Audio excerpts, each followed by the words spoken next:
ಅದಕ್ಕೆ ರಕ್ತದ ರುಚಿ ಹತ್ತಿದಂಗೆ ಕಾಣ್ತದೆ. ನಮ್ಮ ಸ್ಟೇಷನಲ್ಲಿ ಇರೋ ಬರೋ ಅರ್ಧಕ್ಕರ್ಧ ಫೈಲಲ್ಲಿ ಬರೀ ಮಿಸ್ಸಿಂಗ್ ಕೇಸ್ ಅದಾವ. ಎಷ್ಟು ವಯಸ್ಸು ಮಗಳಿಗೆ? 16 ವರ್ಷ ಸಾಹೇಬ್ರ. ಇಲ್ಲಿರೋ ಅಷ್ಟು ಕೇಸ್ಗಳಲ್ಲಿರೋ ಎಲ್ಲರೂ ಪತ್ತೆ ಇಲ್ದಂಗೆ ನಾಪತ್ತೆ ಆಗ್ಯಾರ.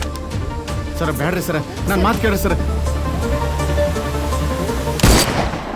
ಹನುಮೇಶ, ಎಲ್ಲ ಕೇಸು ಕ್ರೈಮ್ ಥ್ರಿಲ್ಲರ್ ಆಗಿರುವುದಿಲ್ಲ.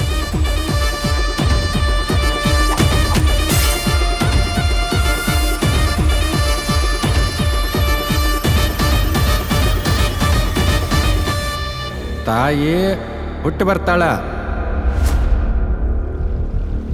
ಅಂದ್ರೆ ಇದು ಖರೆ ಮೊಸಳಿನ ಅಂತ ಹೇಳ್ಬೋದೇನ? ಎಸ್,